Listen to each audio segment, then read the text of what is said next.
Betla national park. Betla জাতীয় উদ্যানে যেতে হলে ডালটনগঞ্জ হয়ে যাওয়াই ভালো। ডালটনগঞ্জ থেকে বেতলা জাতীয় উদ্যানের দূরত্ব মাত্র ৩৫ কিলোমিটার। পথের দৃশ্য অসাধারণ, রাস্তা যেন মাখনের মতো মোলায়েম। অনেকক্ষণ জার্নির পর বেতলা জাতীয় উদ্যানে গিয়ে পৌঁছালাম। প্রাচীরের গা ঘেঁষেই অনেক বাদর চোখে পড়ল।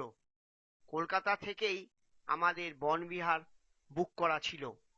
বনবিহার বারান্দাতে দাঁড়াতেই দেখতে পেলাম পার্কের মধ্যে অজস্র চিতল হরিণ ঘুরে বেড়াচ্ছে। মনটা আনন্দে ভরে উঠল। এই হলো বেতলা জাতীয় উদ্যানের মূল তোরণ। তারপর যেটা দেখতে পাচ্ছেন ওটা জিপ প্রবেশ করবার গেট।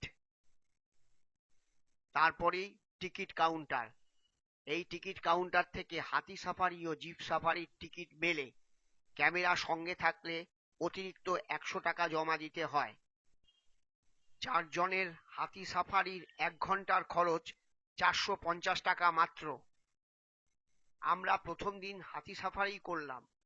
জঙ্গলের মধ্যে দিয়ে যেতে যেতে দেখতে পেলাম একটি গাছের গুড়িতে একজোড়া হনুমান বসে রয়েছে।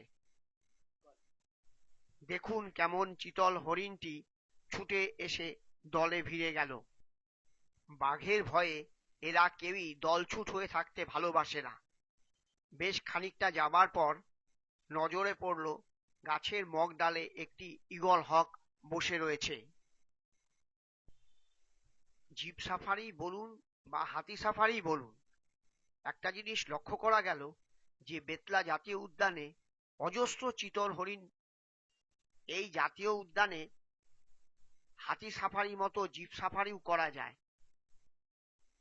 আমার মতে হাতি সাফারির চাইতে জিপ সাফারিতে ওয়াইল্ড লাইফ দেখার সম্ভাবনা অনেক বেশি।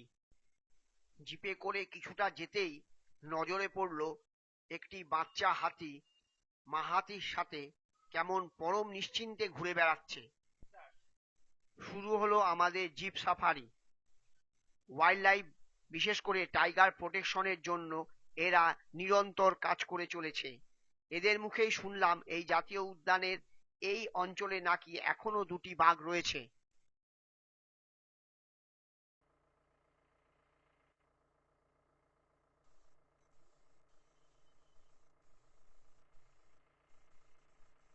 এটি নীলকণ্ঠ পাখি।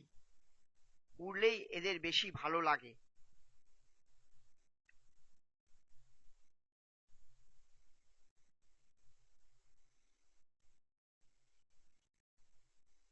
চিতল হরিণ ও বাদরদের সহবাস।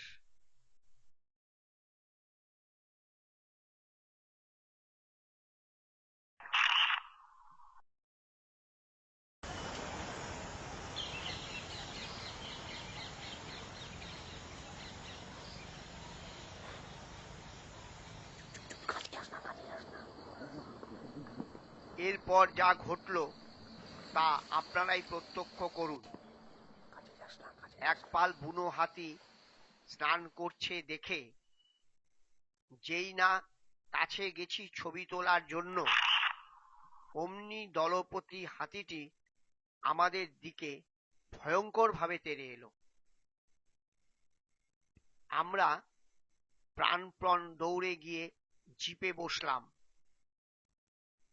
দলপতিটি খুব কাছে এসে আমাদের বুঝিয়ে দিল যে তাদের বিরক্ত করলে আমাদেরও এই দশা করে দেবে।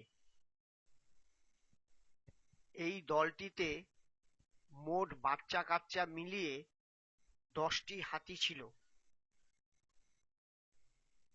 বেশ কিছুক্ষণ হাতির দলটি আমাদের নিরীক্ষণ করে যখন বুঝলো যে আমরা ওদের কোনো ক্ষতি করব না বা করবার কোনো চেষ্টা করছি না, তখন তারা বাচ্চা কাচ্চা নিয়ে পাততাড়ি গুটিয়ে গভীর জঙ্গলে প্রবেশ করলো।